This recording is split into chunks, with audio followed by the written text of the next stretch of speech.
මාත් එක්ක එකතු වෙනවා මේ නිරීක්ෂණ චාරිකාවට අපේ අමාත්‍යාංශ අතිරේක ලේකම් තුමිය ඇතුළු ශ්‍රී ලංකාවේ කලා සංස්කෘතික ක්ෂේත්‍රයට සම්බන්ධ වැදගත් පිරිසක් ශ්‍රී ලංකා කලා මණ්ඩලයේ සභාපතිතුමා අනුමණ්ඩලවල අපේ සහෝදරවරුන් කලාකරුවන් රංගවේදීන් සාහිත්‍යදරයන් රාශියක් එකතු වෙනවා. ඒ වගේම අපි මේ සාකච්ඡා කරන්න යන කාරණයට සම්බන්ධ වෙන නිලධාරී මට්ටමින් සම්බන්ධ වෙන ආයතන කිහිපයක ගොඩනැගිලි දෙපාර්තමේන්තුව ඇතුළු නිලධාරී මහත්මීන් පිරිසක් සම්බන්ධ වෙනවා.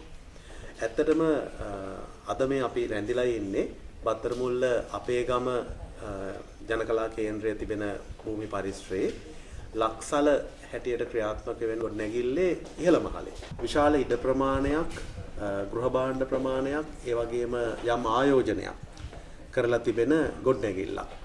මේ ගොඩනැගිල්ල දැනට භාවිතයෙන් තොරව තිබෙන නිසා කාලාන්තරයක් තිස්සේ මේ ගැන අවධානය තිබුණා අමාත්‍යාංශයේ. එහෙනම් නිලධාරීන්ගෙන් පෙන්වා දීමත් එක්ක අපි කල්පනා කළා මේක සුදුසුම අභිමතාර්ථයකට යොදවන්න. පසුගිය වසරේ අයවැය යෝජනා අතර තිබුණු ඉතා වැදගත් යෝජනාවක් තමයි භාෂා පරිවර්තන මධ්‍යස්ථානය. ඒක ජාත්‍යන්තර තලයට එසවෙන්න බලාපොරොත්තු වෙන බහුභාෂීය විදියට කටයුතු කරන ජාත්‍යන්තර භාෂා පරිවර්තන මධ්‍යස්ථානයක්. ඒ සඳහා තමයි අපි මේ ගොඩනැගිලි කොටස් ටික භාවිත කරන්න සැලසුම් කරලා තිබෙන්නේ. අවශ්‍ය කරන මූලික සොයා බැලීම් සියල්ල සිදු කරලා තිබෙනවා. ගොඩනැගිලි දෙපාර්තමේන්තුව අපට දායක වෙනවා අදාළ සැලසුම් හදලා ඉදිරිපත් කරන්න. අපේ අමාත්‍යාංශ ලේකම් ප්‍රේම්සේන අධිර මහත්මයා, අතිරේක ලේකම් ධම්මිකා විජේසිංහ මහත්මිය ඇතුළු පිරිස මේ ගැන අවශ්‍ය කරන පරිපාලන කටයුතු දැන් කරලා තිබෙනවා. මේකේ අරමුණ වෙන්නේ ශ්‍රී ලංකාවේ ඔබ සියලු දෙනා දන්නවා අපි භාෂා කිහිපයකින් සාහිත්‍ය කටයුතු වල මේ සියලු දෙනා නිරත වෙලා ඉන්නවා. සිංහල නවකතා රාජ්‍ය සම්මානයට පාත්‍ර වෙනවා. කෙටි කතා කවි රාජ්‍ය සම්මානයට පාත්‍ර වෙනවා.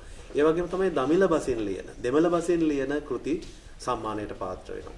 ඉංග්‍රීසි බසින් ලියන කෘති සම්මානයට පාත්‍ර වෙනවා. මේ කෘති අපේ අපේක්ෂාව තමයි ඒ පාඨක සමාජ වලට ප්‍රමාදයකින් තොරව තමන්ගේ භාෂාවලින් කියව ගන්න, පරිහරණය කරන්න, රස විඳින්න අවස්ථාව සලසන්න. සිංහල සාහිත්‍ය අස්වැන්න අපි කොහොමද දෙමළ භාෂාවට පරිවර්තනය කරන්නේ? දෙමළ භාෂාවෙන් ලියවෙන මුල් කෘති, ස්වතන්ත්‍ර කෘති සිංහල පාඨක සමාජය ප්‍රමාදයකින් තොරව දැනගත යුතුයි කියන එක තමයි අපේ අපේක්ෂාව. දෙවනුව ජාත්‍යන්තර පැත්තෙන් බැලුවොත් ඔබ සියලු දෙනා දන්නවා අපේ ජීවිත මෙතරම් මට්ටමකට හරි ගොඩ නැගුණේ සංස්කෘතික මට්ටමින් රුසියානු සාහිත්‍ය, ප්‍රංශ සාහිත්‍ය ඇතුළු, ලතින් ඇමරිකානු සාහිත්‍ය ඇතුළු ජාත්‍යන්තර භාෂාවලින් ලියවුණු පොතපත අපේ ජීවිතවලට පරිවර්තනය වෙලා අපට පරිහරණය කරන්න ලැබුණු නිසා. ඒක අපි තදින්ම විශ්වාස කරන එකක්, විශේෂයෙන්ම සෝවියට් සාහිත්‍ය අපේ ජීවිතවලට කරපු බලපෑම.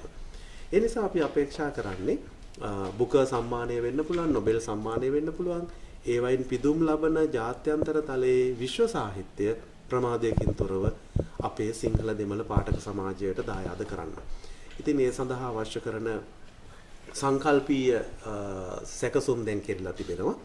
වාර්ෂිකව අපට අයවැයෙන් තව වසර කිහිපයක් දක්වා මේකට අවශ්‍ය කරන ප්‍රතිපාදන ලැබෙනවා. අපි අලුතෙන්ම ගොඩනැගිල්ලක් අත්‍යවරන් දාගෙන යනවට වඩා භාවිතයෙන් ඈත් වෙලා තිබිච්ච මේ වගේ පහසුකමක් අපි මේකට පාවිච්චි කරන්නේ වඩා වේගයෙන් ඉදිරියට යන්න ඕන නිසා මේ වසරට අදාළ මුදල් වෙන් වෙලා තිබෙනවා. ඒ නිසා ඊටාම සුබදායක පණිවිඩයක් කලා සංස්කෘතික ක්ෂේත්‍රයට අපි මේ දෙන්නේ. විශ්ව සාහිත්‍ය සහ අපේ ජාතික සාහිත්‍ය කොහොමද අපේ ආදරණීය පාඨක ප්‍රජාව අතර ඊටා වේගයෙන් ප්‍රශස්ත කෘති හැටියට බෙදාගන්නේ. එතනදී ඒවා අර පැරණි ක්‍රමයට ශෝභන මුද්‍රණයක් හැටියට කඩදාසි මුල් කරගත්තු ප්‍රකාශන වලට විතරක් සීමා නොකොට මුද්‍රිත තාක්ෂණයෙන් එපිට තිබෙන භාවිතයන් දක්වා අපි ගෙනියන්න අපේක්ෂා කරනවා. ඩිජිටල් කරණය පිළිබඳ අදහසක් මේ වෙනකොට ලංකාවේම සාකච්ඡා වෙන ඔබ සියලු දෙනා දන්නවා. ඒ වගේම AI තාක්ෂණය නිසා පරිවර්තන ලෝකය යම්කිසි වෙනස් වීම වලට බඳුන් වෙවි තිබෙනවා.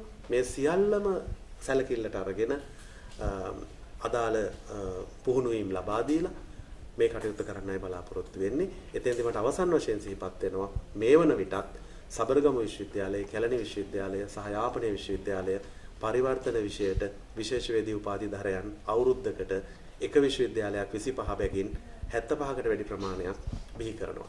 එතකොට ඒ විද්‍යාර්ථීන්ටත් මේ ආයතනය ඊටාම සුදුසු ප්‍රශස්ත සේවා ස්ථානයක් බවට පත් වේ.